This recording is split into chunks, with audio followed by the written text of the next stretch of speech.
अमावस्या और पूर्णिमा, दो बहनों की कथा। पौराणिक कथा के अनुसार एक राज्य में एक राजा अपनी रानी के साथ रहते थे।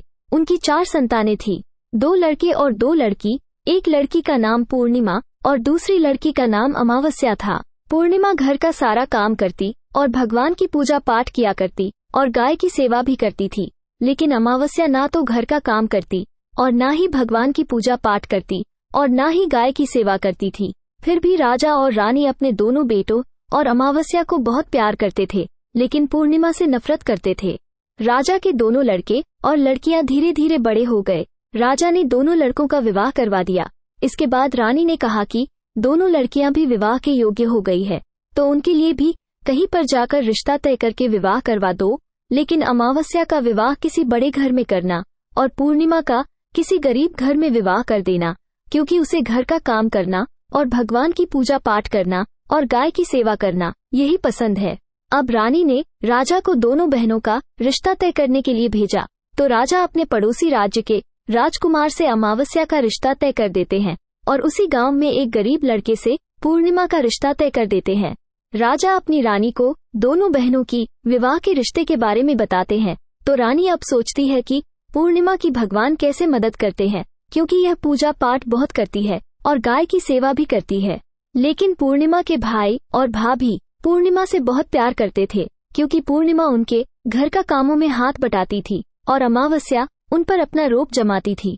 राजा कुछ दिनों के बाद ही उनका विवाह करवा देते हैं और जब राजा और रानी उन दोनों लड़कियों को विदाई कर देते हैं, तब अमावस्या को विदाई के समय बहुत सारी धन दौलत देते हैं और पूर्णिमा को कुछ भी नहीं देते हैं। इसके बाद दोनों बहनें अपने अपने ससुराल चली गई।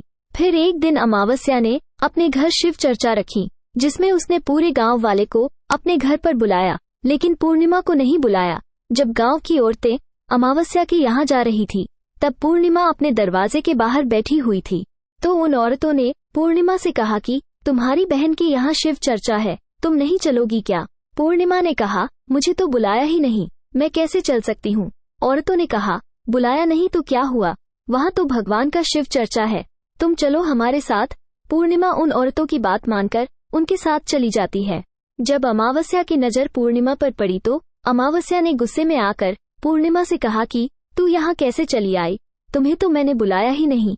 खैर कोई बात नहीं, तुम आ ही गई हो तो चुपचाप बैठे रहना और इधर उधर मत घूमना। इस तरह से अमावस्या ने पूर्णिमा की गरीबी का मजाक उड़ाया। अमावस्या की यह बातें सुनकर पूर्णिमा की आंखों से आंसुओं की धारा बहने लगी और भगवान शिव से हाथ जोड़कर पूर्णिमा मन ही मन विनती करने लगी, हे भगवान, क्या पूजा पाठ करना, घर का काम करना और गाय की सेवा करना ये गलत है? आखिर मेरा क्या कसूर है? आप कब कृपा करेंगे मुझ पर? पूर्णिमा बार बार भगवान से यही कहती रही। जितने में शिव चर्चा पूरी हो गई। अब अमावस्या भगवान का प्रसाद बांटने लगी, तो उसने सबको भगवान का प्रसाद दिया, लेकिन पूर्णिमा को नहीं दिया। पूर्णिमा बिना प्रसाद के ही घर लौटने लगी, तो रास्ते में उसने सोचा कि बच्चे प्रसाद मांगेंगे तो मैं उन्हें क्या कहूंगी। उसने सोचा कि मैं अपने मायके अपने भाई और भाभी के यहाँ जाऊंगी और वहाँ से बच्चों के लिए कुछ लेकर आऊंगी। ऐसा सोचते हुए वह अपने घर आ गई और उसने अपने पति और बच्चों से कहा कि मैं अपने मायके जा रही हूँ। उन्होंने कहा ठीक है, और पूर्णिमा मायके के लिए रवाना हो गई। चलते चलते एक चबूतरा आया, जिस पर तुलसी का पौधा लगा हुआ था और उस चबूतरे पर एक बूढ़ी औरत लेटी हुई थी। वो कोई और नहीं, साक्षात तुलसी माँ थी। उस बूढ़ी औरत ने पूर्णिमा से कहा, बेटी तुम कौन हो और कहाँ जा रही हो? पूर्णिमा ने अपना परिचय दिया, तो उस बूढ़ी औरत ने पूर्णिमा से कहा, ये तुलसी का पौधा सूख रहा है, इसमें थोड़ा पानी डाल दो और इस चबूतरे की साफ सफाई कर दो, जिससे मुझे थोड़ी ठंडक मिलेगी। पूर्णिमा ने कहा, ठीक है माँ जी। उसने तुलसी में पानी डाला, चबूतरे की साफ सफाई की और उस बूढ़ी औरत को भी नहला दिया और उसके पैर दबाए और कहा, और क्या काम है माँ जी? उसने कहा, कुछ नहीं, अब तुम जाओ और वापस आते समय मुझसे मिलकर जाना। पूर्णिमा ने कहा, ठीक है माँ जी, और वो वहाँ से रवाना हुई। तो चलते चलते आगे एक शिव मंदिर आया। वहाँ पर भी एक बूढ़े बाबा मिले, जो चबूतरे पर बैठे हुए थे। वो कोई और नहीं, साक्षात भगवान शिव थे। उन्होंने पूर्णिमा से कहा, बेटी तुम कौन हो और कहाँ जा रही हो? पूर्णिमा ने अपना परिचय दिया। फिर उस बूढ़े बाबा ने पूर्णिमा से कहा, इस चबूतरे और इस मंदिर की साफ सफाई कर दो बेटी। पूर्णिमा ने कहा, ठीक है बाबा, और उसने चबूतरे और मंदिर की साफ सफाई की और पूजा पाठ की और उस बूढ़े बाबा को भी नहला दिया और कहा, और क्या काम है बाबा? उस बूढ़े बाबा ने कहा, और कुछ नहीं बेटी, अब तुम जाओ और वापस आते समय मुझसे मिलकर जाना। पूर्णिमा ने कहा, ठीक है बाबा, और वो वहां से रवाना हुई। आगे चलते चलते काली माँ का मंदिर मिला। वहां भी एक बूढ़ी औरत चबूतरे पर बैठी हुई थी। उस बूढ़ी औरत ने पूर्णिमा से कहा, तुम कौन हो बेटी और कहाँ जा रही हो? पूर्णिमा ने अपना परिचय दिया। तब उस बूढ़ी औरत ने पूर्णिमा से कहा, बेटी यहाँ सब पूजा पाठ करने तो आते हैं, लेकिन मंदिर की साफ सफाई कोई नहीं करता है, इसलिए इस चबूतरे और मंदिर की साफ सफाई कर दो। पूर्णिमा ने कहा, ठीक है माँ जी। तब पूर्णिमा ने मंदिर और चबूतरे की साफ सफाई की और पूजा पाठ किया और माता का श्रृंगार किया और उस बूढ़ी औरत को नहला दिया और बूढ़ी औरत के पैर दबाए। और पूर्णिमा ने कहा, और क्या काम है माँ जी? तब उस बूढ़ी औरत ने कहा, कुछ नहीं, अब तुम जाओ और वापस आते समय मुझसे मिलकर जाना। तब पूर्णिमा ने कहा, ठीक है माँ जी। इसके बाद वह वहां से रवाना हुई।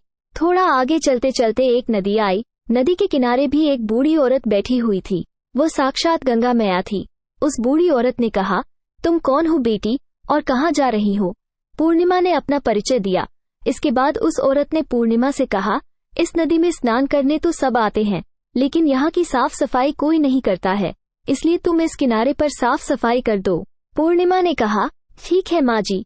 पूर्णिमा ने वहाँ पर साफ सफाई की और उस बूढ़ी औरत के पैर दबाए और कहा, और क्या काम है माँ जी? उस बूढ़ी औरत ने कहा, कुछ नहीं बेटी, अब तुम जाओ और वापस आते समय मुझसे मिलकर जाना। इसके बाद पूर्णिमा नाव में चढ़ने लगी तो नाव फूलों से सजी हुई थी। पूर्णिमा नाव में बैठकर नदी के दूसरे किनारे पर उतर गई। इसके बाद वो अपने मायके पहुंच गई। वहां पर पूर्णिमा के भाई भाभी ने उसे देखा तो वे बहुत खुश हुए और उन्होंने पूर्णिमा की खूब खातिरदारी की और खूब सारी बातें करते हैं और कहा, बच्चों को भी साथ लेकर आती। इसके बाद सब खाना खाकर सो जाते हैं और सुबह जब पूर्णिमा ने अपने ससुराल जाने के लिए कहा तो भाई भाभी ने उसे एक लाल साड़ी दी और एक थैले में बच्चों के लिए कपड़े और खाने पीने की कुछ सामान रख दिए और कहा कि तुम बहुत दिनों के बाद आती हो, जल्दी जल्दी आया करो। पूर्णिमा ने कहा, ठीक है। इसके बाद पूर्णिमा की भाभीियों ने पूर्णिमा के हाथ में थैला दिया और कहा कि जाओ और वापस जल्दी आना। इसके बाद पूर्णिमा वहां से रवाना हुई और उसी नदी के किनारे पर पहुंच गई। नाव में बैठकर नदी के दूसरे किनारे पर उतर गई। वहां पर उतरने के बाद पूर्णिमा को वो बूढ़ी माँ मिली जो साक्षात गंगा मैया थी। उस बूढ़ी माँ ने कहा, आ गई हो बेटी? पूर्णिमा ने कहा, हाँ मैं आ गई हूँ। तो उस बूढ़ी माँ ने पूर्णिमा को एक थैला दिया और कहा कि इसे तुम अपने घर ले जाकर ही खोलना। पूर्णिमा ने कहा, ठीक है माँ जी। अब पूर्णिमा के पास 2 थैले हो गए। उन्हें लेकर वहां से रवाना हुई। पूर्णिमा अब आगे चली तो वही काली माँ का मंदिर आया। वहां भी काली माँ बूढ़ी औरत के रूप में बैठी हुई थी। उन्होंने कहा, आ गई हो बेटी? पूर्णिमा ने कहा, हाँ माँ जी मैं आ गई। तो काली माँ ने भी एक थैला दिया और कहा कि इसे घर ले जाकर ही खोलना। पूर्णिमा ने कहा, ठीक है माँ जी। और अब पूर्णिमा के पास 3 थैले हो गए। पूर्णिमा ने एक थैला सिर पर लिया और एक एक हाथ में ले लिया और वहां से रवाना हुई और आगे चली तो आगे वही भगवान शिव का मंदिर आया। वहां पर भगवान शिव बूढ़े बाबा के रूप में बैठे हुए थे। तो उन्होंने कहा, बेटी आ गई हो? तो पूर्णिमा ने कहा, हाँ बाबा मैं आ गई। तो उस बूढ़े बाबा ने भी पूर्णिमा को एक थैला दिया और कहा कि इसे अपने घर ले जाकर ही खोलना। पूर्णिमा ने कहा, ठीक है बाबा। अब पूर्णिमा के पास 4 थैले हो गए। अब भला वो अकेली 4 थैले को कैसे ले सकती थी, इसलिए उसने पुरानी साड़ी निकाली और उन 4 थैलों को साड़ी में इकट्ठा बांध लिया और अब पूर्णिमा वहां से रवाना हुई।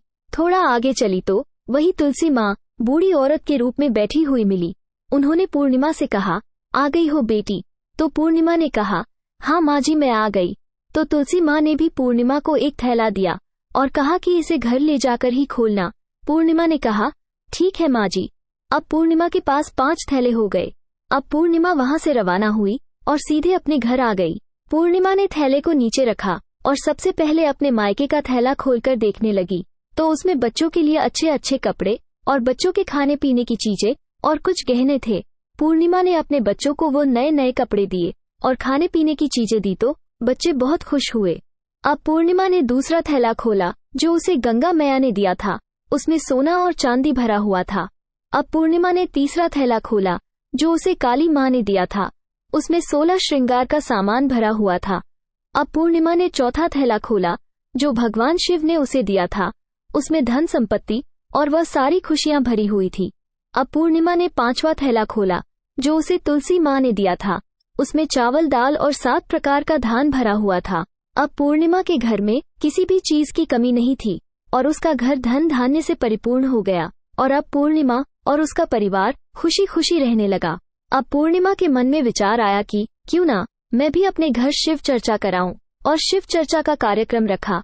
पूर्णिमा ने गांव के सभी लोगों को बुलाया और अपनी बहन के घर भी गई अपनी बहन को बुलाने के लिए। अब अमावस्या अपनी बहन के घर शिव चर्चा में आई तो उसने देखा कि पूर्णिमा के घर में किसी भी चीज की कमी नहीं है। इतना धन दौलत देखकर अमावस्या आश्चर्यचकित रह गई और उसने पूर्णिमा से कहा कि तुम्हारे घर में इतनी धन दौलत कैसे आया। पूर्णिमा ने कहा, देखो बहन, तुमने शिव चर्चा रखी और उसमें मुझे नहीं बुलाया तो मैं भी बिन बुलाए तुम्हारे घर आई और तुमने भगवान का प्रसाद तक मुझे नहीं दिया और तुमने मेरी गरीबी का मजाक भी उड़ाया। उसके बाद मैं जब अपने घर आ रही थी तो रास्ते में मेरे मन में विचार आया कि घर पर बच्चे जब प्रसाद मांगेंगे तो उन्हें मैं क्या कहूंगी। इसलिए मैंने सोचा कि मैं अपने मायके जाऊंगी और मैं अपने मायके चली गई और जो कुछ भी घटना घटी वो सब अमावस्या को बता दी। तब अमावस्या ने पूर्णिमा से कहा कि तुम भी मुझे प्रसाद मत दो और मुझे डांटो। लेकिन पूर्णिमा ने कहा कि ये तो भगवान का प्रसाद है, मैं तो सबको दूंगी और तुम्हें भी दूंगी। फिर भी अमावस्या ने प्रसाद भी नहीं लिया और वो सीधे अपने घर चली गई। घर जाकर अपने बच्चों से कहकर वह अपने मायके जाने के लिए रवाना हो गई। चलते चलते रास्ते में वही तुलसी माँ मिली जो चबूतरे पर बूढ़ी माँ का रूप धारण करके बैठी थी। उस बूढ़ी माँ ने अमावस्या से कहा, बेटी तुम कौन हो और कहाँ जा रही हो। ये तुलसी का पौधा सूख रहा है, इसमें थोड़ा सा पानी डाल दो और इस चबूतरे की साफ सफाई कर दो। इस पर अमावस्या ने कहा, ए बुढ़िया, तुझे दिखाई नहीं देता मैं कितनी महंगी साड़ी पहन रखी है, ये गंदी हो जाएगी। ऐसा कहकर वह आगे चली तो भगवान शिव से मिली, उनको भी उसने ऐसा ही कह दिया। उसके बाद आगे चली तो काली माँ मिली, काली माँ को भी उसने ऐसा ही कह दिया। उसके बाद आगे चली तो गंगा मैया मिली, गंगा मैया को भी उसने ऐसा ही कह दिया। इसके बाद वह नाव में बैठने लगी तो नाव में फूलों की जगह कांटे थे जो उसके पैरों में चुभ गए और वह दूसरे किनारे पर उतरकर वह अपने मायके चली गई। वहां उसकी भाभीियों ने देखा तो वह आपस में धीरे से बोली, काम की ना काज की, 2.5 शेर अनाज की, ये बला कहाँ से आ गई। अब आ ही गई है तो ठीक है। पूर्णिमा तो अपने काम में हाथ बटाती थी, यह कोई काम तो करेगी नहीं। अब उन्होंने खाना बनाया और खाकर सो गए। अमावस्या सुबह उठी और अपने भाभीियों से कहा कि मैं अपने ससुराल जा रही हूँ। तो उन्होंने कहा, ठीक है जाओ। अमावस्या बोली, पूर्णिमा को तो तुमने एक थैला दिया था और मुझे कुछ नहीं दोगी क्या। भाभीियों ने कहा, तुम घर जाओ, थैला तुम्हारे घर पहुंच जाएगा। फिर वो वहां से रवाना हुई और नदी के किनारे जाकर नाव में बैठकर दूसरे किनारे पहुंची। वहां गंगा मैया बूढ़ी माँ का रूप धारण करके बैठी हुई थी। बूढ़ी माँ ने कहा, आ गई हो बेटी। तो उसने कहा, हाँ आ गई। अमावस्या ने कहा, तुमने पूर्णिमा को एक थैला दिया था और मुझे नहीं दोगी क्या। बूढ़ी माँ ने कहा, तुम अपने घर जाओ, थैला तुम्हारे घर पहुंच जाएगा। इसके बाद काली माँ ने भी ऐसा ही कह दिया। इसके बाद भगवान शिव ने भी ऐसा ही कह दिया। इसके बाद तुलसी माँ ने भी ऐसा ही कह दिया। इसके बाद जब वह अपने घर पहुंची तो आंगन में 5 थैले रखे हुए थे। अमावस्या ने अपने मन में सोचा कि आज तो मैं निहाल हो गई। उसने जल्दी जल्दी से सभी थैलों को खोला तो उसमें किसी में मिट्टी तो किसी में पत्थर तो किसी में कंकर, किसी में कोयला, किसी में सांप बिच्छू भरे हुए थे। ये सब देखकर उसने अपना सिर पकड़कर कहने लगी, हे भगवान, मुझे मायके में भी कुछ नहीं मिला और इन थैलों में भी कुछ नहीं मिला।